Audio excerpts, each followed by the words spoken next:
ጌታ ስሙ ይባረክ።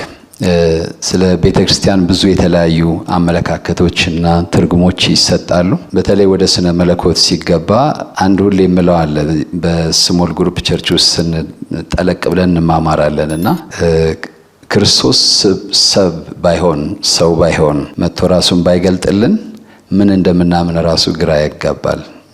አንዴን የሁሉንም አመለካከት ልታምኑ ትችላላችሁ በሚቀርበው አቅርቦት ብዛት ማለት ነው። ስለ ቤተክርስቲያንም እንደዚሁ ነው የሚባሉ በጣም ብዙ ነገሮች አሉ። ይሁን እንጂ ትክክለኛውን ትርጉም የቤተክርስቲያን ቅድመ ሁኔታ ማለት የእግዚአብሔርን የቀደመ ሐሳብ የእግዚአብሔር ዓላማ በቤተክርስቲያን ምን እንደሆነና በማን እንደተመሰረተች ለመረዳት መጽሐፍ ቅዱስ ላይ ብቻ ማተኮሩ በቂ ነው ብዬ አስባለሁ እና መጽሐፍ ቅዱስ የሚለንን መያዝ ይኖርብናል። የእግዚአብሔር ቃል ምን ይላል የሚሉት ጥያቄዎች ትንሽ ለማየት ነው የምንሞክረው። ቅድም እንዳልኩት ብዙ በጣም ጠልቀን ከገባን ብዙ ወራትም ሊጨርስብን ይችላል። የቤተክርስቲያን ማንነትና ምንነት፣ የቤተክርስቲያን ዓላማዎች፣ የቤተክርስቲያን ስልጣን፣ እነዚህን የቤተክርስቲያን ንጽህናና ህብረት በተወሰነ ደረጃ የምናያቸው ይሆናል። የቤተክርስቲያን ማንነት ስር የቤተክርስቲያን መጽሐፍ ቅዱሳዊ መሰረቶች እናያለን። የቤተክርስቲያን ትርጉም ቅድም እንዳልኩት ያው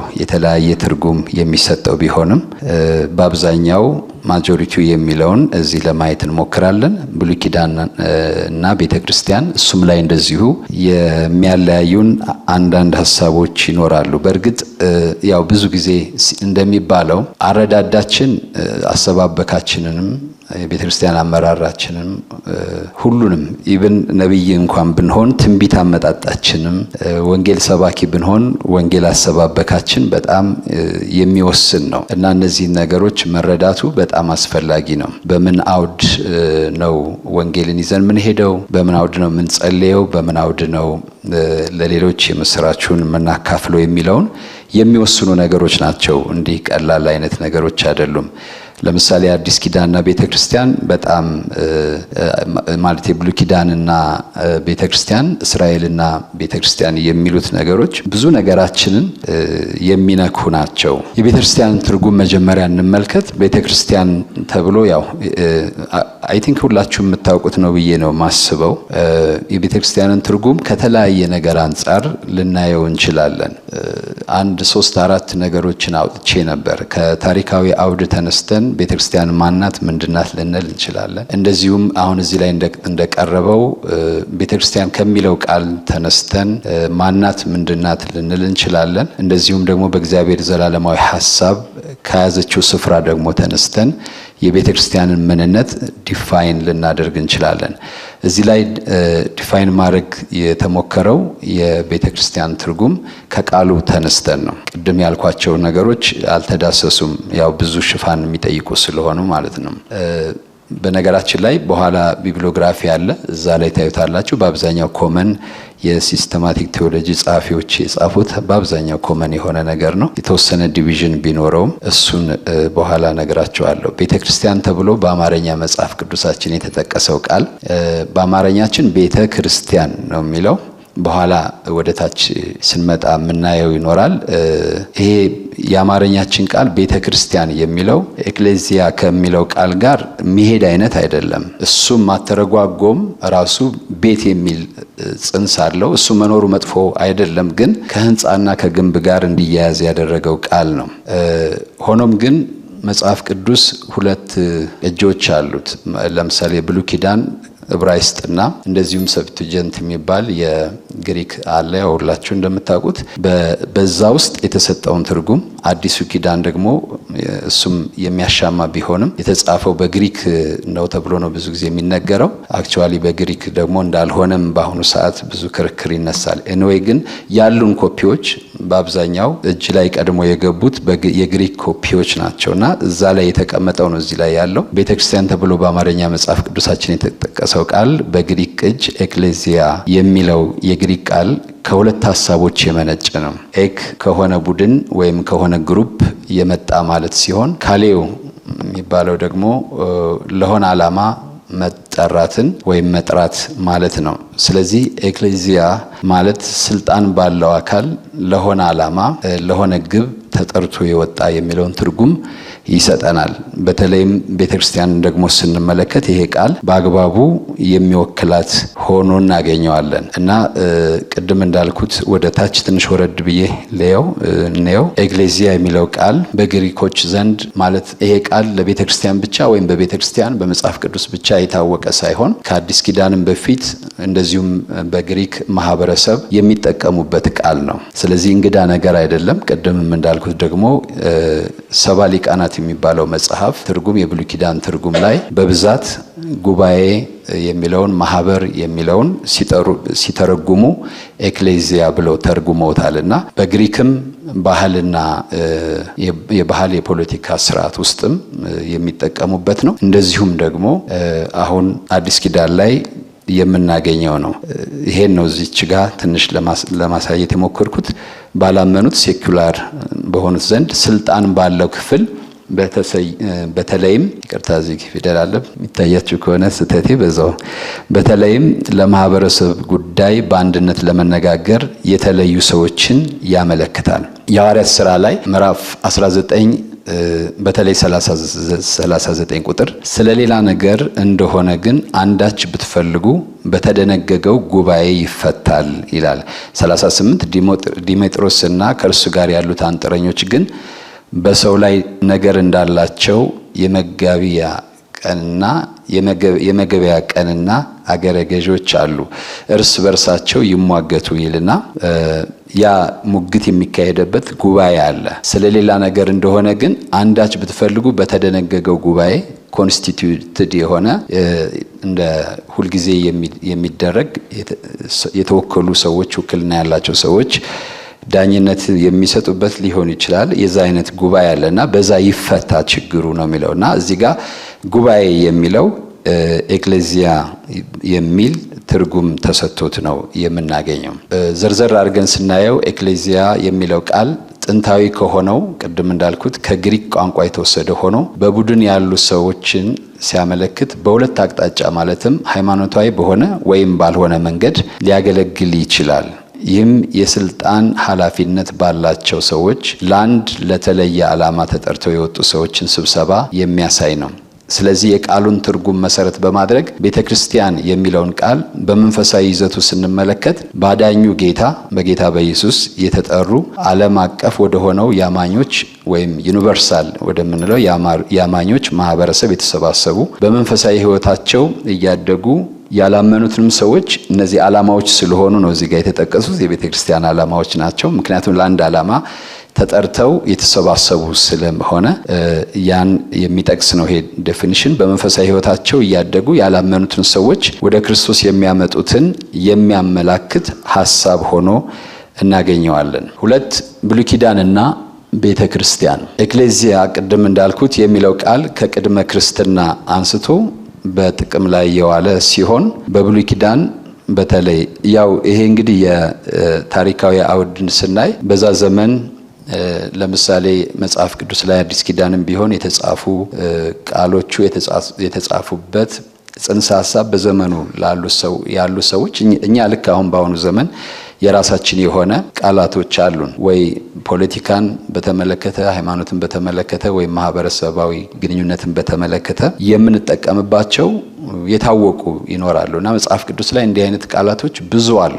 በጣም የታወቁ በጣም ብዙ አሉ። ለምሳሌ ዮሐንስ ወንጌል ምዕራፍ 1 በመጀመሪያ ቃል ነበር የሚለው በብዙ ፈላስፎች የሚነገር ቃል ነው። እዛ ላይ ግን እነሱ የሚያስቡትን ሐሳብ ለመቀየር የተጻፈ ማለት ነው። ልክ ጳውሎስ እናንተ የማታውቁትን አምላክ እነግራችኋለሁ ብሎ ሲናገር ለማይታወቅ አምላክ ብለው መሰዊያ ሰርተዋል።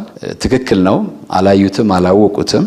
እንደገና ዘመዳችን ነው ይላሉ። ትክክል ነው። ግን በሰው ደግሞ ምስል መስለው አስቀምጠው ያመልኩታልና ያን ሳያፈርስ ግን ይሄ እኮ የምትሉት ነገር እናንተ የምትሉት ሊሆን አይችልም። እናንተ የምትሉት ይሄ ከሆነ እሱ አይደለም። እናንተ የምትሉት ትክክል ነው። ግን የወከላችሁት የሰጣችሁት ውክልና የሰጣችሁት ማንነት ግን እሱ አይደለም። እሱን አሳያቸዋለሁ እንዳለው ሁሉ ልክ እንደዚሁ በብሉይ ኪዳንም በአዲስ ኪዳንም ብዙ ቃሎች አሉ። ከዛ ውስጥ ኤክሌዥያ የሚለው አንዱ ነው። ይሄን ቅድም ለመናገር ሞክሬያለሁ። በብሉይ ኪዳን በተለይ ሰባ ሊቃናት ሰብቱጀንት በመባል የሚታወቀው በሰባ ሊቃናት ያው የኦርቶዶክስ ቃል ነው መሰል ሰባ ሊቃናት የሚታወቀው ኦርቶዶክስ ነው የመጣሁት ቄስ ባልሆንም በጣም እዛ ውስጥ ትንሽ ጠለቅ ብዬ ነበረ። የሚታወቀው ከዕብራይስጥ ወደ ግሪክ የተተረጎመው የብሉይ ኪዳን መጽሐፍ በዕብራይስጥ ካህል ብንለው እኛ እንችላለን። ካህል ወይም ካህል የሚለውን ቃል ኤክሌዥያ ብሎ ተርጉሞት እንመለከታለን። ይህም ማህበር ወይም ጉባኤ ማለት ነው። የአዲሱ ወይም ደግሞ የድሮው ሁለቱንም ኬጂቢ ቅጂዎች ብናይ ምንድነው የሚላቸው? ኮንግሪጌሽን አሴምብሊ የሚላቸው፣ የኛ ደግሞ ማህበርና ጉባኤ የሚለው ማለት ነው።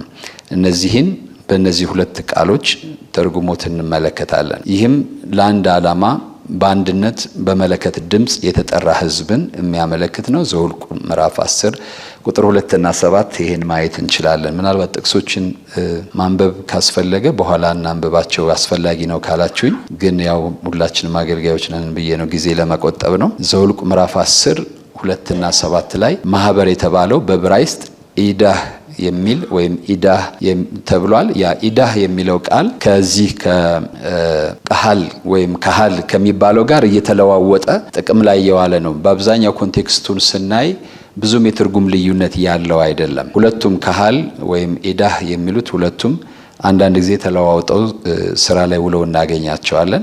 ግን ሁለቱም ወደ ሰባ ሊቃናቶች ሲተረጉሙ ምንድነው ያደረጉት? ሁለቱንም ኤክሌዥያ ብለው ተርጉመውታል። በአንድ ስፍራ በምድረ በዳ የተሰበሰበ ህዝብ ዘዳግም 9:10 እስከ 11:10 ከዛ እንደገና ምዕራፍ 10 ቁጥር 4 ለማለት ነው። ስብሰባ የተባለው በዕብራይስጥ ቃል፣ በንጉስ ጀምስ ቅጅ ደግሞ አሴምብሊ ተብሏል። በእግዚአብሔር ስልጣን በአንድነት የተጠሩ ሰዎች ዘጸአት ምዕራፍ 12 ቁጥር 3 ላይ እንደዚሁ ይሄ ስም ተሰጥቷቸዋል። በኬጂቢ ብል ቅር አይላችሁም። በዚህ ንጉስ ጀምስ ቅጅ ላይ ኮንግሪጌሽን ተብሏል። ከዚህም የተነሳ ኤክሌዥያ በእግዚአብሔር ዓላማና ፈቃድ የተሰበሰቡትን ህዝብ ሁሉ የሚያመለክት እንደሆነ እንረዳለን። በኋላ ምናልባት ትንሽ እናነሳው ይሆናል። ቅድም ያልኩት አለ። ለምሳሌ ቤተክርስቲያን በተመለከተ ወደ ኋላ እናየዋለን። ይሄ ትርጉም ነው አንዳንድ ጊዜ ትንሽ መለያየትን የሚፈጥረው። ቤተክርስቲያን መቼ ነው የጀመረችው የሚለውን የብሉይ ኪዳን የእስራኤል ማህበርም ኤክሌዥያ ስለተባለች ቤተክርስቲያን ተብላለች። አዲስ ኪዳንም የአዲስ ኪዳን ማህበረ ምእመናንም ኤክሌዥያ ተብሏል። የእስራኤልም ጉባኤ ኤክሌዥያ ተብሏል። ስለዚህ በእግዚአብሔር ሐሳብ ውስጥ የሚል ሐሳብ አለ። ሌላው ሰው ደግሞ አይደለም ጌታ ኢየሱስ ክርስቶስ ቤተክርስቲያኔን መሰርታለሁ ነው ያለው፣ ወይም በዚህ ዓለት ላይ ቤተክርስቲያኔን ሰራታለሁ ነው ያለው። ፊውቸር የሆነ ነገር ነው የተነገረው። ከዛ በፊት እንዳልነበረች ያመለክታል። የቃላት መገናኘት ብቻ ነው የሚሉ አሉ። በኋላ እናየዋለን። በአሁኑ ጊዜ በእኛ በወንጌላውያን አማኞች ዘንድ የአማርኛ ያህል እየተጠቀምንበት ያለ የተለመደ ቃል አለ። ቸርች የሚል ያው እንደ አማርኛ ወስደነዋል። ኢቭን ያላመኑም ሰዎች ራሱ ቸርች ካልናቸው ኦርቶዶክስ እንዳልሆነ በአብዛኛው ይገባቸዋል። ፕሮቴስታንት ማለታችን እንደሆነ አሁን ቃላት እንደዚሁ በሂደት ይቀየራሉ። እንግሊዘኛ የነበረው አማርኛ ይሆናል። አማርኛ የነበረው ኦሮሞኛ ሊሆን ይችላል። ብዙ የሚያጋጭ አይደለም። ግን በዘመኑ ያለው ሰው እንዴት ነው የሚረዳው የሚለው ነገር ነው። የፈለገ እንደዚህ ነው ብንል የምንረዳበት መረዳት ወሳኝ ነው። የቃላቱ ብቻ ሳይሆን ይህ ቃል ከኛ ቤተክርስቲያን ከሚለው ቃል ጋር ተመሳሳይነት አለው። ይሄ ቃል ነው ኤክሌዚያ ከሚለው ይልቅ ቸርች የሚለው ቃል እኛ በአማርኛችን ቤተክርስቲያን የምንለው ጋር ቅርርብ አለው። እሱ ነው ቅርርብ ያለው። ወረድ ብዬ ለማሳየት ሞክራለሁ። ቸርች የሚለው የእንግሊዘኛ ቃል የመጣው ክሪያኮስ ከሚል የግሪክ ቃል ሲሆን ትርጉሙ the Lord's house ማለት ነው። ይሄ ትርጉሙ ችግር የለበትም። በጣም ጥሩ ትርጉም ነው። ቤተክርስቲያን የሚለውም በተወሰነ ይመሳሰላል። በጣም ቃል በቃል ተመሳሳይነት ባይኖራቸውም ይሄ the Lord's house የሚለው የእግዚአብሔር ቤት የሚለው ወይም የጌታ ቤት የሚለው ጥሩ ትርጉም ነው። ቅድም እንዳልኩት ግን ቀስ በቀስ ወደ ህንፃው አይነት ወደ ማህበረ ምእመናኑ የሚሰበሰቡበትን የእግዚአብሔር ቤት ነው ወደሚል ትርጉም ለማያያዝ ምክንያት እንደሆነ ይታሰባል። ኤግሌዚያ የሚለው ቃል ስለ ቤት በፍጹም የማያወራ ሲሆን ይሄኛው ግን ቤት የሚል ቃል በመኖሩ የአምልኮ ቦታዎች መጠሪያ ሆኖ ማገልገሉ ግልጽ ነው። የኛም እንደዚሁ ነው። ቤተ ክርስቲያን የሚባለው ወደ ቤቱ ያደላል። ከማህበረ ምዕመናኑ ይልቅ የምንሰበሰብበትን ነገር የሚተረጉም ነውና እነዚህ ሁለቱ ተመሳሳይነት አላቸው። አዲስ ኪዳን ግን ቅድም እንዳልኩት ስለዚህ ጉዳይ የሚያወራው ነገር የለም። በአዲስ ኪዳን ላይ እነዚህ ያልናቸው ነገሮች ሁለቱ ቤተክርስቲያን ቸርች ወይም ደግሞ እኛ ቤተክርስቲያን የምንለው ወይም እነሱ ቸርች ያሉት ያ አናገኘውም። ኤክሌሲያ የሚለውን ነው የምናገኘው። ያለኛ ጥሩ ነው ብዬ አስባለሁ። ሶስተኛ የምናየው አዲስ ኪዳንና ቤተክርስቲያን የሚል ነው።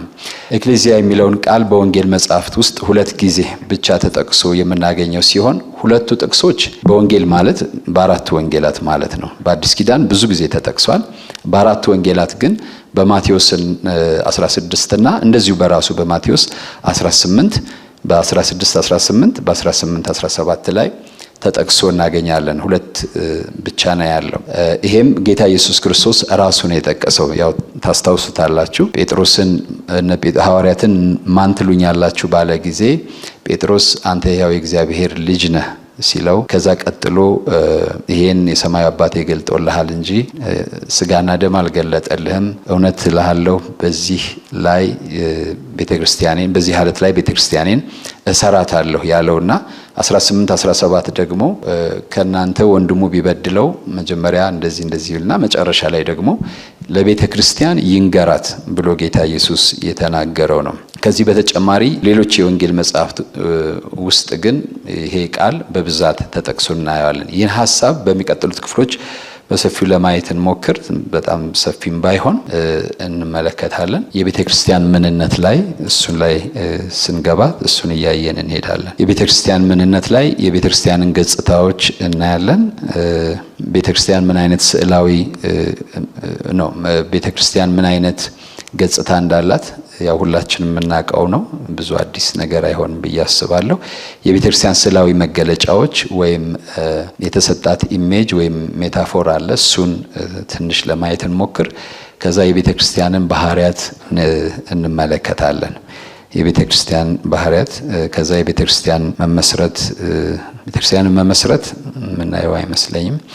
በአዲስ ኪዳን ቤተክርስቲያን የሚለው ቃል በማንኛውም ደረጃ ማለትም ከሁለትና ከዚያ በላይ የሆኑትን ሁለንተናዊ የሆኑትንና ወይም ሁለንተናዊ ብየዋለሁ ምን እንደሚባል አላቅም። ዩኒቨርሳል የሚለው ዓለም አቀፍ ለማለት ትንሽ ስለሚከብድ ነው። ሁለንተናዊ ወይም ዓለም አቀፍ ነው ብዙ ቦታ ላይ በአማርኛ ተጽፎ ያገኘሁት፣ ግን ሁለንተናዊት ብየዋለሁ። ይቅርታ አድርጉልኝ። ያው ብዙ እንደዛ ጽሑፍ አንብቤ ስለማላቅ አማርኛ የሆነችውን የሚያመለክት ሆኖ ተገልጿል። ይሄ ሁላችሁ የምታውቁት የሲስተማቲክ ቴዎሎጂ ብዙ እኛ ሀገር የምናውቀው ሰው አለ፣ ወይኔ ግሩደም። እሱ የሱ ዴፊኒሽን ነው። የላይኛው ማለት ነው። ቤተክርስቲያን የሚለው በእርግጥ ጌታ ኢየሱስ በስሜ 2ም ከዛም በላይ 3ም ሆናችሁ በተሰባሰባችሁበት እኔ እገኛለሁ ብሏል። ቆሮንቶስንም ሮሜንም ስንመለከት ደግሞ በጣም በትንሽ ግሩፕ የሚሰበሰቡ ቅዱሳንን ሐዋርያው ጳውሎስ ቤተክርስቲያን ብሎ ሲጠራቸው እናያለን። ስለዚህ ቤተክርስቲያን በትልቅ ደረጃ ሁለንተናዊት የሆነችውን ወይም ዓለም አቀፋዊ የሆነችውን የክርስቶስ አካል የምንላትን ቤተክርስቲያን ብሏት መጽሐፍ ቅዱስ እናያለን። እንደገናም ደግሞ 2ና ከ2 በላይ በጌታ በኢየሱስ ስም የተሰበሰቡ ማህበረ ምዕመናኖች ወይም ወንድሞች እና እህቶችን ቤተክርስቲያን ብሎ መጥራት ይቻላል የሚል ነው። ለምሳሌ በቤት ውስጥ የሚሰበሰቡ አማኞች ሮሜ 16 ቁጥር 5፣ አንደኛ ቆሮንቶስ ምዕራፍ 16 ቁጥር 19፣ በከተማ ደረጃ አንደኛ ቆሮንቶስ ምዕራፍ 1 ቁጥር 2፣ በቆሮንቶስ ላለች ይላል። ቆሮንቶስ ከተማ ነው፣ እሱን ለማለት ነው። ሁለተኛ ቆሮንቶስም ላይ አድሬስ ሲያደርግ የመጀመሪያውን ሰላምታ ሲያቀርብ የተናገረው ነው። በከተማ ደረጃ አለ፣ በቤት ውስጥ አለ፣ በክልል ደረጃ አለ። የሐዋርያት ሥራ ምዕራፍ 9 ላይ ለምሳሌ ገላትያ የሚባለው ሪጂን ነው፣ እንደዚህ አይነት ማለት ነው። ዓለም አቀፋዊት አለች። ኤፌሶን ምዕራፍ 5 የትኛውንም ስፍራ የትኛውንም አካባቢ ወክሎ ያልተናገረው ሐዋርያው ጳውሎስ በኢየሱስ ክርስቶስ ደም ስለተዋጀችውና ወደ እግዚአብሔር ለልጁ ለኢየሱስ ክርስቶስ ሙሽራ አድርጎ ስለሰጣት ቤተክርስቲያን ሲናገር የተናገረው ነው። ይሄ የትኛውንም ጊዜ የትኛውንም ቦታ ሳይሆን በአጠቃላይ ዓለም አቀፋዊትን ቤተክርስቲያን የሚያሳይ ነው። አንደኛ ቆሮንቶስ ምዕራፍ 12 ቁጥር 28 እንደዚሁም ኤፌሶን ምዕራፍ 4 ላይ የምናውቀው ቁጥር 11 ጀምሮ ለቤተክርስቲያን ሰጠ የሚለው ለቆሮንቶስ ቤተክርስቲያንም አይደለም ለዚህም አይደለም በአጠቃላይ ቤተክርስቲያን ብለን ለምንጠራት ነው። ከላይ ከተዘረዘሩት ሐሳቦች ተነስተን ቤተክርስቲያን ሁለት ገጽታዎች እንዳሏት እንገነዘባለን። አሁን እዚህ እንዳየነው ማለት ነው። አንደኛው ሁሉንም አማኞች የያዘች ዓለም አቀፋዊት ወይም ቅድም ያልኩት ሁለንተናዊት ልበለው ወይም ዩኒቨርሳል ቤተክርስቲያን በመባል የምትታወቀውና በመልክዓ ምድርና በጊዜ የተወሰነች አጥቢያ ቤተክርስቲያን የምንላቸው ናቸው። እንግዲህ ገጽታዎች ስንል እነዚህ ሁለት ገጽታዎች ነው ቤተክርስቲያን ያላት። እንግዲህ በኋላ በእንትን ልናየው እንችላለን በውይይት። ዓለም አቀፍ ቤተክርስቲያን ሁለት አይነት እይታ አለ ስለ ቤተክርስቲያን። መጀመሪያ እዚህ ላይ በሌላ ሳይድ ማለት ነው ቅድም ያልኩት ዓለም አቀፍ ቤተክርስቲያንን በተመለከተ ሁለት አይነት አለ። ቤተክርስቲያን የምንለው ማንን ነው የሚለው ዓለም አቀፍ ሲባል የብሉይ ኪዳን ቅዱሳን ይጨምራል ወይስ የአዲስ ኪዳን ብቻ ነው? አዲስ ኪዳንስ መቼ ነው የጀመረው የሚል አለ። ከሁለትም በላይ አስተሳሰቦች ሊኖሩ ይችላሉ፣ ግን ሜጀሮችን ነው የምናገረው። አንደኛ መንፈስ ቅዱስ ከወረደበት ከጴንጤቆስጤ ቀን ጀምሮ በክርስቶስ አምነው የእግዚአብሔር ቤተሰብ የሆኑትን ማለትም በክርስቶስ ሆነው ያንቀላፉትንና በሕይወት ያሉትን ሁሉ ያቀፈች ስትሆን በቦታና በጊዜ ያልተወሰነች ናት የሚሉ አሉ ማለት ነው። መንፈስ ቅዱስ ከወረደበት ከጴንጤቆስጤ ቀን ጀምሮ ለምሳሌ ብዙዎቻችን ስነ መለኮት ትምህርት ቤት እዚህ ከተማ ላይ ያሉትን ሳይ ለምሳሌ ኤሪክሰን ይሄን ነው የሚለው ከጴንጤቆስጤ ቀን በኋላ ነው ይላል። ዋይኒ ጉርደም ደግሞ አይደለም ብሉይ ኪዳንንም ይጨምራል ብሎ የራሱን ነገር ያስቀምጣል። እናንተ እኔ እሱን ውስጥ አልገባም፣ እናንተ አንዱን መያዝ ትችላላችሁ ብዬ አስባለሁ። ቤተክርስቲያን ከባለ 50 ቀን በፊት አልነበረችም። ኢየሱስ ቤተክርስቲያኔን እሰራለሁ ብሎ ሲናገር የወደፊትን አመላካች ነው አንዱ የሚቀርበው ምክንያት። እንደገናም ሁለት ቦታ ላይ ጌታ ኢየሱስ ክርስቶስ በማቴዎስ ወንጌል ከተናገረው ውጭ በአራቱ ወንጌላት ቤተክርስቲያን የሚባል ነገር አልተጠቀሰም፣ አልተነሳም። ግን ከሐዋርያት ሥራ ምዕራፍ 2 በኋላ ግን በየቦታው ብዙ ጊዜ ሮሜም ቆሮንቶስም ሁሉንም የሐዋርያ ጳውሎስ መልእክቶችንም የሐዋርያት ሥራንም ስናይ ቤተክርስቲያን የሚለው ቃል በተደጋጋሚ ተጠቅሶ እናየዋለን። ስለዚህ ከዚህ ተነስቶ ነው ምናልባትም ቤተክርስቲያን የሚባለው አሁን በኢየሱስ ክርስቶስ ደም የተዋጁ በአዲስ ኪዳን የዳኑ ቅዱሳን ህብረትና አንድነት ናት የሚል ትርጉም የተሰጠው። ሁለተኛው የብሉይ ኪዳን አማኞችና የአዲስ ኪዳን አማኞችን ያካተተች በጊዜና በቦታ የማትወሰን ይህ አመለካከት ቤተክርስቲያንና እስራኤልን ለያይቶ የማያይ ነው። ይሄኛው አመለካከት ያኛው እስራኤልና ቤተክርስቲያንን ለያይቶ እግዚአብሔር ለሁለቱ የተለያየ አጀንዳም አለው። ያው በአሁኑ ጊዜ እየተቀራረበ ብዙ ሐሳብ እየተቀራረበ መጥቷል። ግን ከዚህ ቀደም ብሎ በነበሩት ጊዜያቶች የነበሩ የሥነ መለኮት አስተማሪዎች ልዩነታቸው በጣም ሰፊ ነው። አሁን ሁሉም ልዩነት በተወሰነ ደረጃ እየተቀራረበ መጥቷል። በዛ ያህል ልዩነት ባይኖረውም ግን እስራኤልና ቤተክርስቲያንን ለይቶ ያያል። የመጀመሪያው እስራኤል እና ቤተክርስቲያን አንድ አይደሉም የሚል ሐሳብ አለው። ለምሳሌ እንዳልኩት ጉርደም ምንድነው የሚለው በአንድ አካል እግዚአብሔር የተስፋው ቃል እንዲፈጸም ሐሳብ ስለነበረው የተፈጸመበት ጊዜ ነው የሚለያየው እንጂ የአንድ አካል አይሁድንም እንደዚሁ አሕዛብንም ያካተተ ነው እና ይሄ አይሁድና አሕዛብ የሚለው በአዲስ ኪዳን ያሉትን አይሁድና አሕዛብ ብቻ ሳይሆን ክርስቶስን ተስፋ አድርገው በተስፋ አምነው ያንቀላፉትን ይመለከታል። ለምሳሌ ዕብራውያን ምዕራፍ 12ን ስንመለከት ወደ እዛ ላይ ስለተሰበሰቡ የቅዱሳን ማህበር የሚናገረው አሁን በአካል ያሉትን አይደለም። እንደገና እነዚህ ሁሉ ምስክሮች እንደ ደመና ከበውናል ብሎም ሲጠቅስ አሁን በሕይወት ያሉትን አይደለም። ያለኛ ፍጹማን እንዳይሆኑ አስቀድመው የሚለው አሁንም በአካል ያሉትን አይደለም። ስለዚህ እኛና የብሉይ ኪዳን ቅዱሳን የተለያዩ አይደሉም፣ ሁላችንም በአንድ አካል በክርስቶስ የተጠቀለልን የሚል ሐሳብ አለው። ስለዚህ ቤተክርስቲያን የጀመረችው አሁን አይደለም። አንድም የሰባ ሊቃናት ሲተረጉሙ ያን የጥንቱን ኤክሌዥያ ብለውታል። በኋላ የአዲስ ኪዳን ሰዎች ኤክሌዥያ ካሉት ይሄ ነገር አንድ ነው ማለት ነው። በጽንሰ ሐሳብ ደረጃ ምንም ልዩነት የለውም። ቤተክርስቲያን የምንለው የክርስቶስ አካል ወይም ዓለም አቀፋዊት የምንለው አሁን በአዲስ ኪዳን ጌታን አምነው በሕይወት ያሉ እና የሌሉትን ብቻ ሳይሆን ከዛ በፊት ያሉትንም ነው የሚል ሐሳብ አለ። የብሉይ ኪዳን አማኞችና የአዲስ ኪዳን አማኞችን ያካተተች በጊዜና ቦታ የማትወሰን ይህ አመለካከት ቤተክርስቲያንና እስራኤልን ለያይቶ የማያይ ነው። የሚለይበት የተወሰነ ነገር ይኖራል። ቅድም እንዳልኩት ቶታሊ አንድ አድርጎ የሚያያለ፣ ግን በተወሰነ ኤክስቴንት ደግሞ ለያይቶም የሚያያለ። አሁን መስመሩን በጣም ማስመር በአሁኑ ሰዓት የሚከብድ ነው የሚሆነው። እያንዳንዱ መተንተን ያስፈልገናል። የሚለያዩት የት ላይ ነው? አንድነታቸው አንድ ላይ የት ላይ ነው የሚለው ሁለቱም በአንድ አካል ማለትም በቤተ ክርስቲያን አንድ ሆነዋል ወይም አንድ ናቸው የሚል ነው። ሌላው አጥቢያ ቤተ ክርስቲያን ወይም ሎካል ቸርች የምንለው ዓለም አቀፍ ቤተ ክርስቲያን አንድ ስትሆን፣ አጥቢያ ቤተ ክርስቲያናት ግን በስፍራና አካባቢ የተወሰኑ ብዙ አብያተ ክርስቲያናትን ያመላክታል። ቅድም የጠቀስናቸው ጥቅሶችም አሉ እዚህ ላይ ሮሜ 16:5፣ አንደኛ ቆሮንቶስ ምዕራፍ 1 ቁጥር 2፣ ሮሜ 16 ላይ በቤት ውስጥ ያለች ቤተክርስቲያን፣ አንደኛ ቆሮንቶስ 1:2 ላይ በአንድ ከተማ ውስጥ ያለችን ቤተክርስቲያን፣ ቆላሲስ ምዕራፍ 4:15ንም እንደዚሁ ማየት እንችላለን። ዮሐንስ ራእይንም ስናይ በከተማዎች ላሉ በአውራጃዎች ላሉ አብያተ ክርስቲያናት የተጻፈ ደብዳቤ ነው። አማኞች የአንዲት አጥቢያ ቤተ ክርስቲያን አባል ለመሆን የሚጠበቅባቸው በክርስቶስ ማመን ብቻ ነው። ይሁን እንጂ አጥቢያ ቤተ ክርስቲያን በክርስቶስ አምነው ከዳኑ ሰዎች በተጨማሪ ልባቸውን ለጌታ ያልሰጡ ወይም ያልዳኑ ሰዎችን ልታቀፍ ትችላለች። ማለትም አካላዊ ስለሆነች፣ በጊዜና በቦታ የተወሰነች ስለሆነች፣ ወደ ፍጹምነት የተሻገረች ስላልሆነች፣ አንዱ መስፈርቱ በክርስቶስ ኢየሱስ አምነው ያን ማህበረ ምዕመናን የተቀላቀሉ ሰዎች ስለሆነ ትርጉሙ በመካከል ያልዳኑ የዳኑ ሊኖሩ ይችላሉ።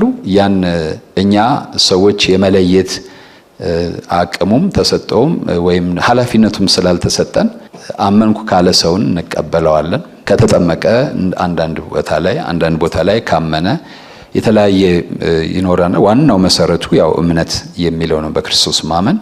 ሌላው የሱ ውጤት ነው ብዬ አስባለሁ እና እሱ ነው ማቴዎስ 13 ቁጥር 20 እነዚህ ሰዎች እንዲሁ ሲታዩ የቤተ ክርስቲያን አባል ቢመስሉም የእግዚአብሔር ቤተሰብ ሊሆኑ አይችሉም። ማቴዎስ 13 ቁጥር 20 ብቻ ሳይሆን ሁሉንም ስታነቡ ቃሉ የተዘራባቸውን ይናገራል። ከዛ ደግሞ ወረድ ብሎ አንተ ስንዴ ዘርተህ ነበር፣ እንክርዳዱ ከወዴት መጣ ብለው ሲጠይቁት እንክርዳዱ ሰዎች ተኝተው ሳለ ሰይጣን ዘራ ይላል። እንግዲያው ሄደን እንድንነቅለው ፍቀድልን ሲሉት ተዋቸው፣ ሁለቱም አብረው ይደጉ በመከር ቀን ይለያሉ ይላል እና ያ የሚያመለክተው አማኞች እና የማያምኑ ሰዎች፣ እውነተኞችና እውነተኛ ያልሆኑ ሰዎች አንድ ላይ እንዲኖሩ የተፈቀደ ነገር ነው። እግዚአብሔር የሚያውቀው ደግሞም ልናስወግደው የማንችል ነገር ነው። ስለዚህ አጥቢያ ቤተክርስቲያን ውስጥ ይሄ ነገር ይኖራል። እንደ ምሳሌ የሐዋርያት ሥራ ምዕራፍ 8 ላይ ፊልጶስ ወደ የሐዋርያት ሥራ ምዕራፍ 8 ሁላችሁም እንደምታውቁት ፊልጶስ ወደ ሰማሪያ ወርዶ ክርስቶስን ለሰማሪያ ሰዎች ሰበከላቸው።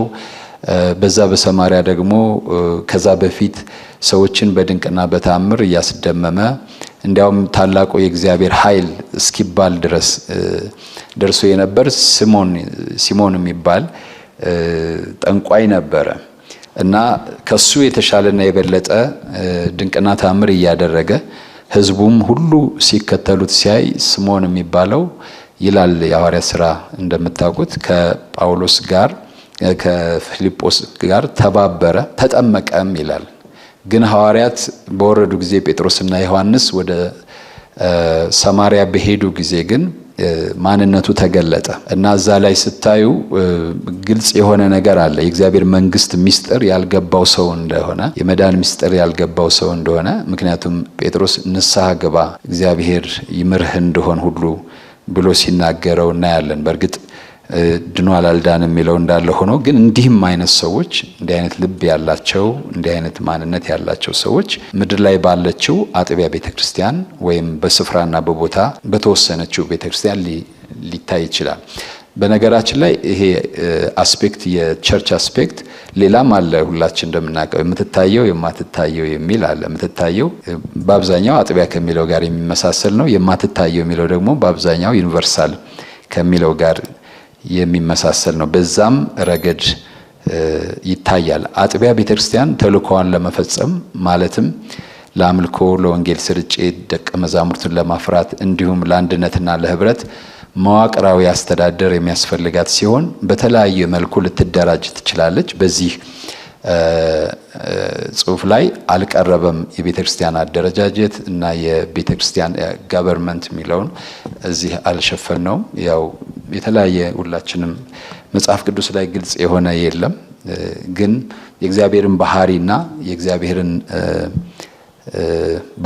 የእግዚአብሔርን ማንነት የማይቃረን ከቃሉ ጋር ከእግዚአብሔር ባህሪ ጋር ከቤተክርስቲያን ባህሪ ጋር እና ዓላማ ተልእኮ ጋር የማይቃረን ገቨርንመንት ሊኖረን ይችላል። ከዛ የሚቃረነውን ትተን ማለት ነው። የተጻፈ እንዲህ አይነት አስተዳደር የሚል ስለሌለ ግልጽ የሆነ ሁሌም የሚያጨቃጭቅ ስለሆነ እሱ ነገር ሁሉም እንደተረዳው ነው የሚያደርገው። ግን እንደ አንድ መስፈርት ግን ከእግዚአብሔር ቃል የማይጻረር እግዚአብሔር ለቤተክርስቲያንና ለዓለም ካለው አጀንዳ ከእግዚአብሔር ንጽህና ወይም ከእግዚአብሔር ሆሊነስ ኔቸር ካራክተር ጋር የማይቃረን አስተዳደር ሊኖር ይችላል። እዚህ ላይ ባይካተትም ግን አጥቢያ ቤተክርስቲያን ይሄ ሊኖራት ይችላል። እንዲህ አይነቱን ነገር በአግባቡ ያልተረዳንበት ጊዜ ነበር። እኔ እንደ አንድ ምስክርነት ብነግራችሁ በጣም የተረበሽኩት ነገር ወደ ፕሮቴስታንት ስመጣ የፕሮቴስታንት ስም መብዛት ነበር። እኔ ብቻ ሳይሆን ከተሐድሶ ነው የመጣ ነውና ግሩፕ ነን፣ ብዙ ነን። ግማሾቻችን ወደ መካነ ኢየሱስ ነው የሄድነው። የተወሰኑት ጥምቀት በጣም የከበዳቸው መካነ ኢየሱስ ገቡ።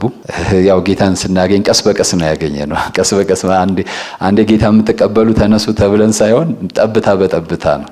የመጀመሪያውን በእርግጥ በጣም ከባድ ምስክርነት ቄስ አያሌው ነው። የመጀመሪያ በ1981 በጣም እልህኛ ወጣቶች ነበርን። ለሃይማኖታችን በጣም የምንቆጭና ቄስ አያሌው የሚያገለግልበት ቤተክርስቲያን ልንሟገተው ነበር። ነው ልጆች ሆነን ትዕቢታችን ማዕት ነው በጣም እና እሱ የጣለብን ነገር ነው።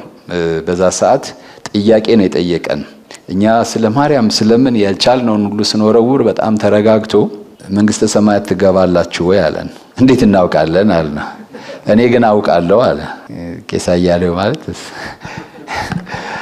እና በጊዜው ያው ላለመቀበል ነው እንትን ያልነው። በኋላ ግን ስንሄድ ልክ ስንወጣ የተወሰነ እንደተኮራረፈ ሰው ሆነን እንሄድ ነው። ማውራት አልቻልንም። ለምን? ሁላችንም አእምሯችን ተመቷል በጣም እኛ በድንግል በምን ስንል ማለት ነው። በኋላ ባለፈው ተናዝዣለሁ። በኋላ እኔ ልቤ በጣም ተነካ፣ ተቸገርኩ። በጣም የተናገራቸው ነገሮች ሁሉ በጣም ረበሹኝና መሄድ ተደብቄ ሄድኩኝ። በጣም አክራሪ ነን። ሌሊት 10 ሰዓት ነው፣ ኦርቶዶክስ 9 ሰዓት አቋቋም የሚቆሙት ሁሉ ጋር አብረን ነው የምንቆመው። ያን ቀን ግን 2 ሰዓት ይመስለኛል የሚጀመረው የመካነ ኢየሱስ ቤተክርስቲያን አምልኮ እና ሄድኩኝ። ከዛ በፊት ለዛ መንገዱን አንዱ የከፈተው ፋሲል የሚባል ወንድም ነበረ እዛ የሚያመልክና እሱ ነግሮኛል። እኔም እሱንም አላናግረውም። ራሱ እንዲህ ያናገረኝ እኔ እየሄድኩ ነው እሱ የሚያናግረኝ ከትዕቢት ብዛት ማለት ነው። እና ግን ሰዓቱን ነግሮኝ ስለነበር ሄድኩ።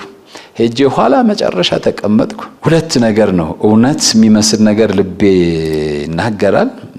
ጊዜያችሁን አልወስድም፣ ግን ጥሩ ነው መቼም እግዚአብሔርን ማመስገን ብዬ ነው በየአጋጣሚ ጌታ ማመስገን ስለምወድ እና ያኔ አረሳውም።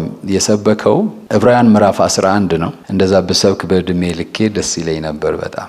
ድምፁ አሁን እንደዚህ ድምፁ ያው እንደዚህ ነው፣ ግን አሰባበኩ እንደዚህ አልነበረም። ያኔ በኃይል ነው የሚሰብከው። ሙሴ የፈርዖን የልጅ ልጅ መባልን በእምነት እምቢ አለ።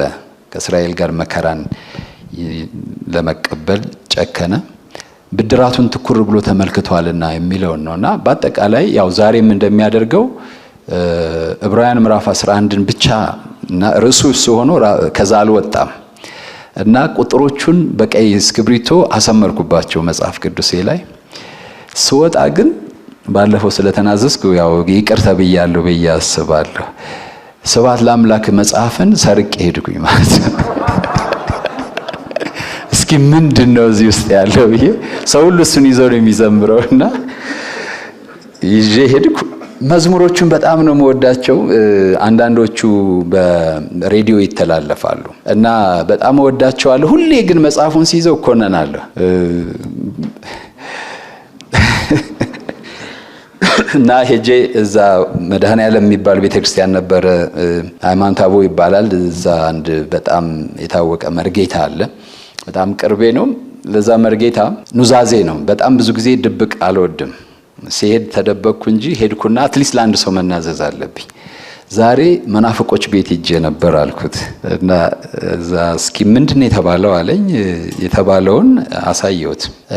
ሳሳየው እንዲሰበኩ እንዴ እንዲሰበካ አለኝ። አዎ እንዲሰበካ። በጣም የሚገርም ነው፣ ጥሩ ሰብኳል አለኝ።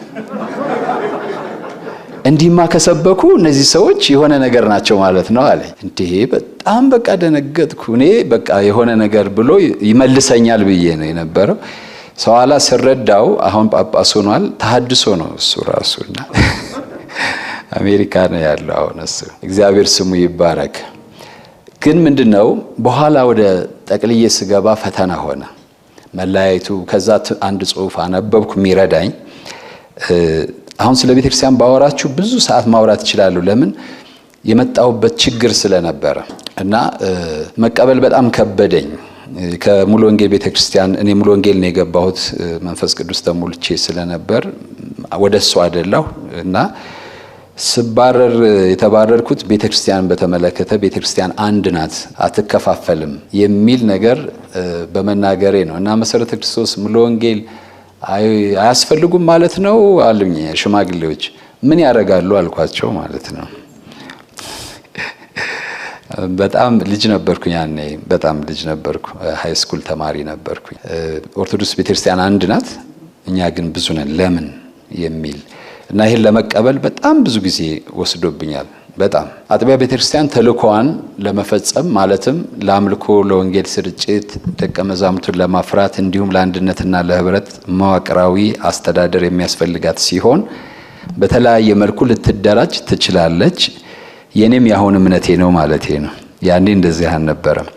ስለሆነም አጥቢያ ቤተክርስቲያን ሰዋዊና መለኮታዊ ህያውነትና የመዋቅርነት የህያውነትና ማለት የህይወትና የመዋቅርን ገጽታዎች የህይወትና የመዋቅር የኦርጋኒዝምነትና የኦርጋናይዜሽንነት ገጽታዎች አሏት።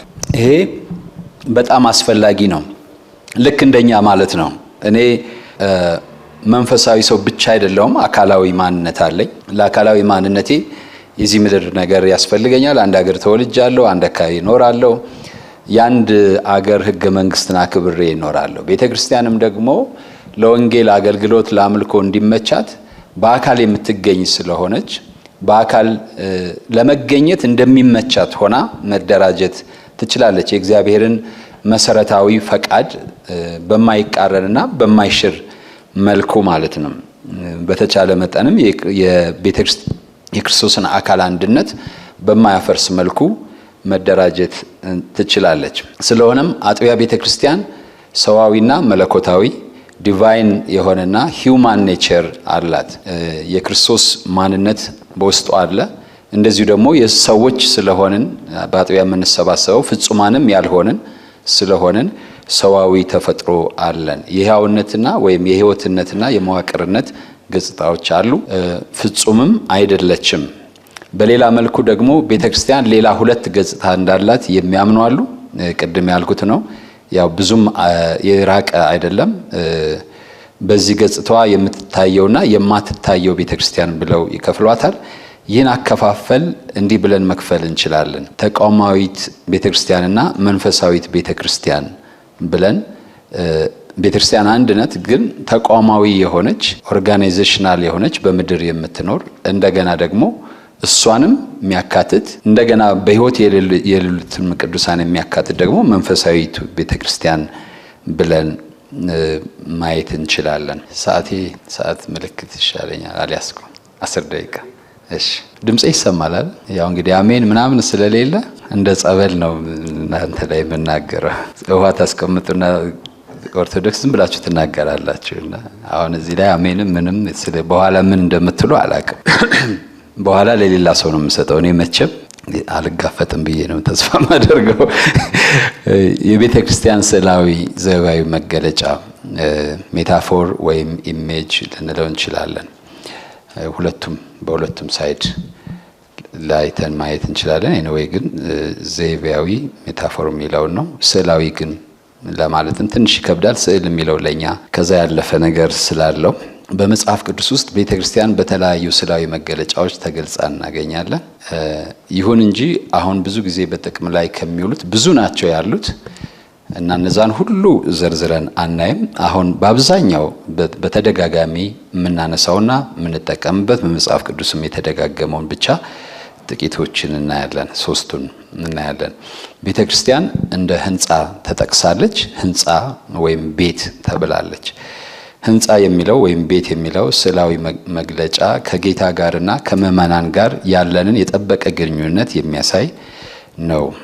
የማዕዘን ድንጋይ ከሆነው ጌታና ሕያዋን ከሆኑት ድንጋዮች ጴጥሮስ እንደተናገረው ማለት ነው። እንደ ሕያዋን ድንጋዮች የሚለው አንደኛ ጴጥሮስ ምዕራፍ 2 ቁጥር 1 እስከ 3 ስናነብ የምናገኘው አለ እና የማዕዘን ራስ የሆነው ክርስቶስ ደግሞ አለ እና እኛና ክርስቶስ እኛና እርስ በርሳችን ተያይዘን የእግዚአብሔር ማደሪያ መሆናችንን የሚያመለክት ነው። መጽሐፍ ቅዱስ ላይ በእንግሊዘኛውም ያው በአማርኛም ቢሆን ከሌላ ቋንቋም ሲተረጎም አንዳንድ ጊዜ የሚያምታታ አለ። ለምሳሌ እንግሊዘኛው ዩ የሚለው ለአንድ ግለሰብ ሊሆን ይችላል፣ ለብዙ ሊሆን ይችላል እና ይሄ ማደሪያ የሚለው ሁለቱንም የሚያመለክት ነው። በጋራም የእግዚአብሔር ማደሪያ ነን። አብረን የጌታ ቤት ለመሆን እንሰራለን። ሕያውና ቅዱስ የሆነ መስዋዕት ለእግዚአብሔር ለማቅረብ አብረን እንሰራለን። በግልም ደግሞ የመንፈስ ቅዱስ ማደሪያዎች ነን፣ የእግዚአብሔር ማደሪያዎች ነን። ስለዚህ ህንጻ የሚለው ሁለቱን የሚያመለክት ነው። ቤተክርስቲያንንም ግለሰብንም የሚያመለክት ነው። ሁለተኛ ቆሮንቶስ ምዕራፍ 5 ብንሄድ ክርስቲያን ወይም ኢንዲቪጁዋል የሆነ ሰው ራሱ ህንጻ ተብሎ እዛ ላይ ተቀምጧል። እሱን ማየት እንችላለን። እዚህ ላይ ጥቅሶች አሉ። አንደኛ ቆሮንቶስ ምዕራፍ 3 ቁጥር 9፣ 16፣ 17፣ ኤፌሶን 2 ከ19 እስከ 22 በተለይ ቤት እንደሆንን ተያይዘንም እንደምንሰራ ይናገራል። ሐዋርያው ጳውሎስ ቤተክርስቲያን እንደ ህንጻ ሲመስላት ህንጻው የተሰራባቸው ድንጋዮች ደግሞ ማለትም ምእመናን እንደሆኑ ይገልጽና ሁሉም ለእግዚአብሔር ማደሪያ ቤት ሆኖ ለመሰራት እጅግ አስፈላጊ እንደሆኑ በኤፌሶን 2 ቁጥር 21 ያስረዳል። ሁሉም አሁን በቤተክርስቲያን አንዱ ትልቁ ነገር ትኩረት መደረግ አለበት ብዬ ማስበውም ይሄን ነው። ሁሉም ቅዱሳን ናቸው የእግዚአብሔር ቤት ማደሪያ ሆነው እንዲሰሩ የእግዚአብሔር ፈቃድ ሁሉም ያስፈልጋሉ። የአንድ ሰው ብቻ አይደለም ቤተክርስቲያን፣ አንድ ሰው አይደለም። ወይም ቤተክርስቲያን በእግዚአብሔር አጀንዳ ውስጥ የሆነ አገልግሎት ማቅረቢያ ስፍራ ብቻ አይደለችም፣ የእግዚአብሔር ማደሪያ ናት። እሱን ማለት ነው የምፈልገው። ለምሳሌ በአሁኑ ጊዜ በፈውስ አገልግሎት ላይ የተመሰረተ ቤተክርስቲያን አለ። በትንቢት አገልግሎት ላይ፣ በትምህርት አገልግሎት ላይ ኢቭን የቤተክርስቲያን ስሞቻችንም እንኳን ስታዩ በሆነ ነገር ላይ የተመሰረተ ነው። ትኩረቱ እዛ ላይ ይሆናል። ያ ስብሰባ ነው ሊሆን የሚችለው። ቤተክርስቲያን ግን የእግዚአብሔር ማደሪያ ነው፣ የእግዚአብሔር ማደሪያ ነው እና በጣም ሰፊ ሐሳብ ነው ማለት ነው እንጂ እኔ አሁን የፈውስ ስጦታ ቢኖረኝና አንድ የፈውስ ፕሮግራም ባደርግ የፈውስ ፕሮግራም ነው እሱ። የቤተክርስቲያን ሊባል የሚችለው ክርስቶስ ራስ ሆኖ ሌሎቹ ደግሞ ወይም ክርስቶስ የማዕዘን ራስ ድንጋይ ሆኖ ሌሎቹ ደግሞ እንደዚሁ አለት ሆነው ከክርስቶስ በሚገኘው ሕይወት እና ስርዓት ተዋቅረው የእግዚአብሔር ማደሪያ እንዲሆኑ ነው የእግዚአብሔር ሐሳብ። መጽሐፍ ቅዱስ ቤተክርስቲያን ብሎ የሚናገረውም እሷን ነው። በአጠቃላይ ሁሉም ምእመን የእግዚአብሔር ቤተ መቅደስ ሆነው ይሰራሉ። በተናጠል ደግሞ እያንዳንዱ ምእመን የመንፈስ ቅዱስ ማደሪያ ነው። ቅድም ያልኩት ነው። ሁለት ቤተክርስቲያን እንደ ሙሽሪት ተመስላለች።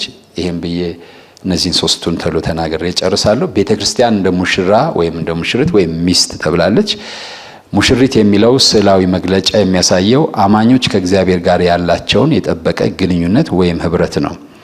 በእርግጥ እግዚአብሔር ጤናማ የሆነውን ማህበረሰባዊ ተቋም ሲመሰርት ከሱ ነው የተነሳው።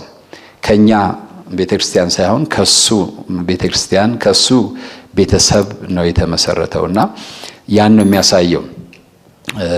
ቤተክርስቲያን ትዳርን ትመስላለች ሳይሆን ትዳር ወይም ቤት ነው ቤተክርስቲያንን መምሰል ያለበት ለማለት ነው የፈለኩት። አግኝታችሁኝ ከሆነ መነሻው የመጀመሪያው ኦሪጂናሉ የእግዚአብሔር ሥርዓት ነው።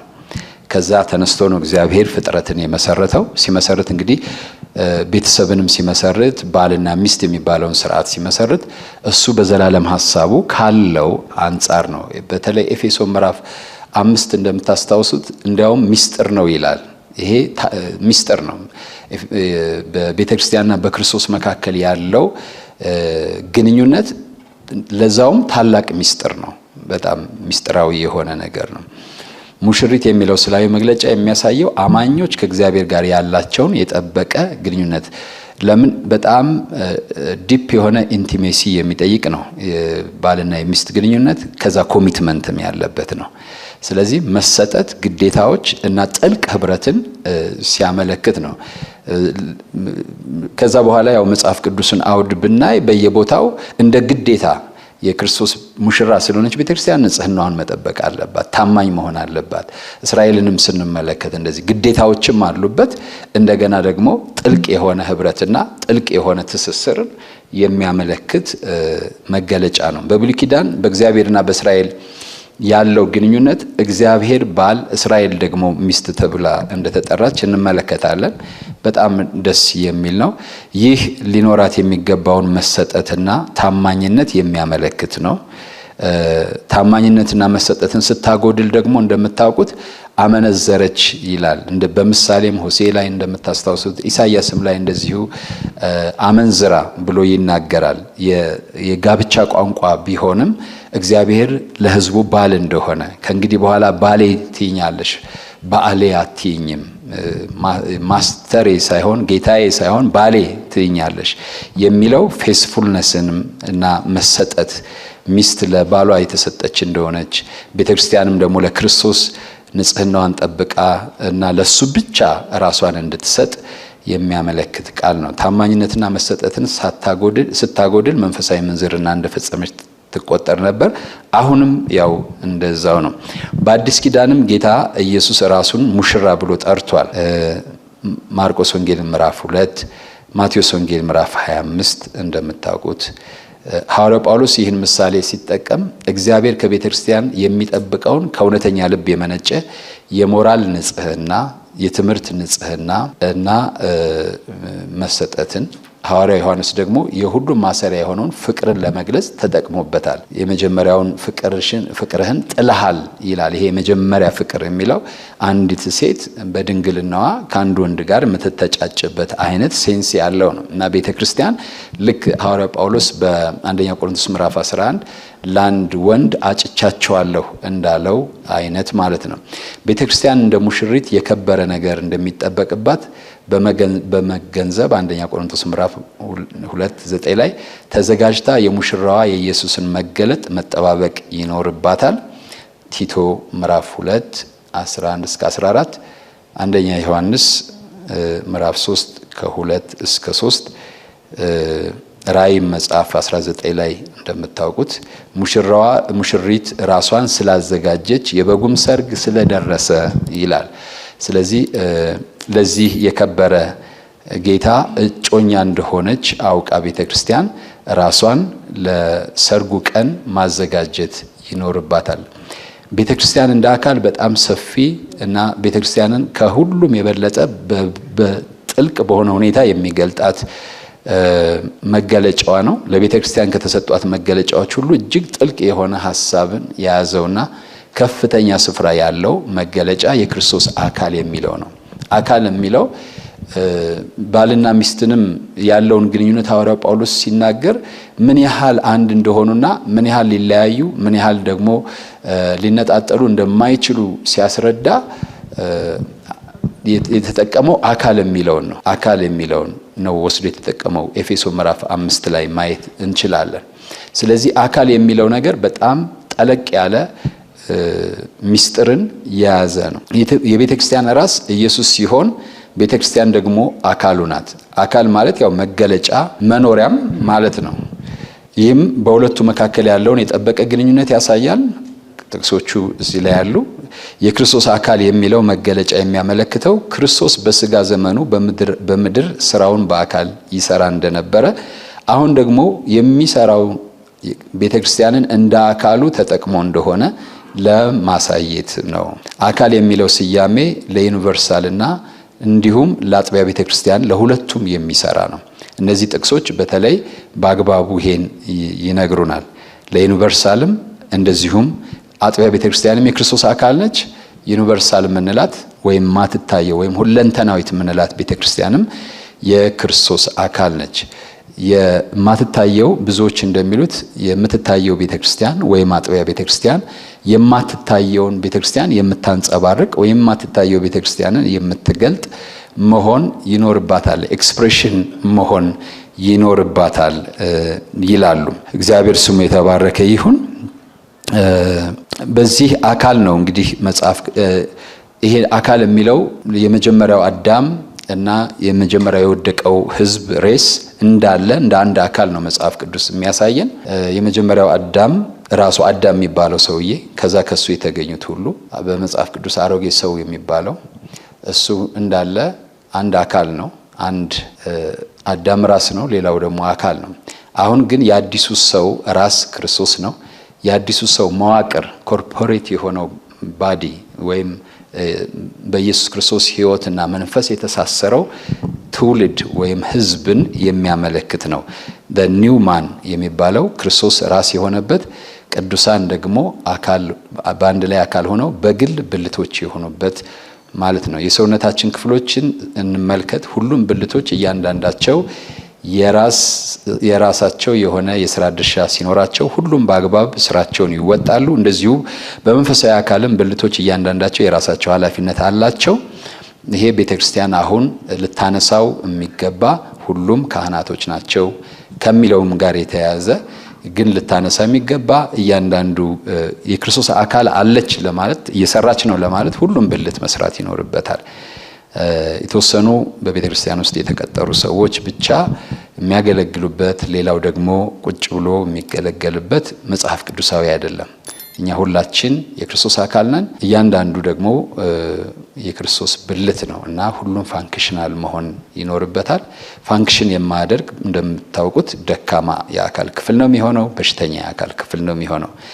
ሁላችንም በዛ መትጋት አለብን ብዬ እኔ የግሌን ሐሳብ መናገር እፈልጋለሁ። ከዚህ በተጨማሪ የአካል ክፍሎች በሙሉ በአንድነት ተግባራቸውን ሲያከናውኑ ያንዱ መከራ ወይም ስቃይ ለሁሉም እንደሆነ ሁሉ በአንጻሩም ያንዱ ደስታ ለሁሉ እንደሆነ ያው እዚህ አንደኛ ቆሮንቶስ ምዕራፍ 12 ላይ አብሮ ደስ ይለዋል፣ አብሮ ይታመማል ይላል። ስለዚህ መደጋገፍና መተሳሰብ ይጠበቅባቸዋል። እንደ አሁን ቤተክርስቲያን ውስጥ በጣም ይሄን ህይወት ከማጣታችን የተነሳ ፎርማሊ ድር እያቋቋምን ነው። እኛም ቸርች አለ ድር እና እንዳይኖር ብዙ ነበር የታገልኩት። ለምን የኛ ህይወት ነው መሆን ያለበት ብዬ አምናለሁ። እድር አስገድዶን በወር መዋጮ አድርገን ሳይሆን የክርስቶስ ህይወት ነው እርስ በርሳቸው ቅዱሳን እንዲጠያየቁ፣ እንዲደጋገፉ፣ እንዲያያዙ፣ እንዲጎበኛኙ መደረግ ያለበት እና ያን ማድረግ ስላልቻልን የእንካ በእንካ አይነት ሆነ። ይሄ ወንድማማች ፍቅር የሚባለው የማይገልጥ ማለት ነው። እድር ወንድማማች ፍቅር አይገልጥም፣ ወይም በአካል ያለ ብልትነትን አይገልጥም። እና አይ ዶንት ኖ እንግዲህ በዚህ አጋጣሚ ኩነኔ ልናገር ብዬ ነው። በብዙ ስቃይ ነው እኛም የጀመርነው። ብንለው አልሄድ ሲል በቃ እንግዲህ እድር ይቋቋማልን ማለት ነው እንጂ በተለይ የበዛ ሲመጣ እንጂ መሆን ያለበት በአንድ አካል ያለ ብልት አንዱ ሲያመው ሌላው እንደሚያመው፣ ሲደሰት ሌላው እንደሚደሰት ሁሉም ቅዱሳን እንደዛ ልንሆን ይገባል። አካል የሚለው በጣም ሰፊ የሆነ ትርጉም ነው ያለው። የክርስትና እምነት ግለሰቦች ከጌታ ጋር ያላቸው መጣበቅና ግንኙነት ብቻ ሳይሆን ሌላው በጣም እንድናሰምርበት አንድ እኔ የተማርኩበት ትምህርት ቤት የፕሬስባይቴሪያን ቸርች የመሰረቱት ነው። የዋናው ቸርች መስራች አለ። ፕሬስባይቴሪያን ያው በጥላ ነው እዛ ሀገር ዲኖሚኔሽኖች አሉ። ኮሪያን የምታውቁ ከሆነ በተለይ ፕሬስባይቴሪያን በዲኖሚኔሽኑ ስር ሆናችሁ የዲኖሚኔሽኑን መሰረታዊ ዶግማ ጠብቃችሁ ቀኖና ጠብቃችሁ ላይሰንስ ማውጣት ትችላላችሁ። እዛ እንደዛ ነው የሚደረገው። ሁሉም ትልልቅ ቸርች የሚሆኑበት ምክንያት እንደዛ ነው። እዛ ሀገር እንደዚህ እንደ ብራንች አይነት አይደለም። እያንዳንዱ ፕሬስባይቴሪያን ይሆናል፣ ግን ደግሞ የራሱ ላይሰንስ ይኖራል። እና ይሄ ቸርች እንደዛ ነውና በጣም ከነሱ በዚህ ነገር በጣም ዲፕ ሄደዋል። የኮሪያ ቸርቾች ሁለት ስትሪንግዝ አላቸው።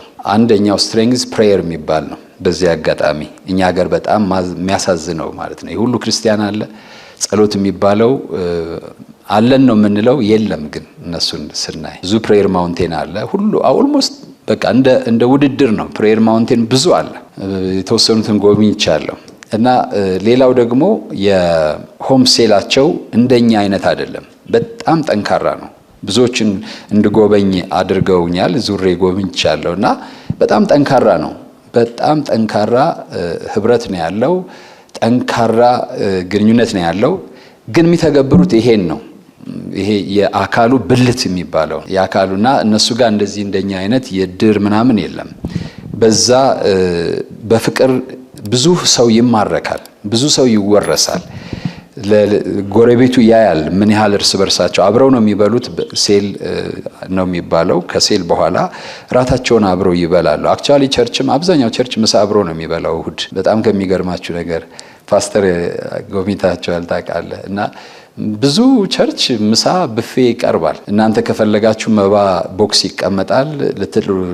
የቻላችሁትን ልጥሉ ትችላላችሁ፣ ከሌላችሁ ትበላላችሁ፣ ካላችሁ ደግሞ መባ ለዛ የሚሆን መባ ትሰጣላችሁ። ብዙ ቸርቾች በጣም ትልቅ ሜቶዲስት ቸርች አለ የኢትዮጵያ አማኞች የሚሰበሰቡበት እዛ ስለሆነ ሄጄ ነበር ላገለግላቸውና ስንጨርስ ምሳ መጣ፣ ፒዛ ምናምን መጣ ማለት ነው።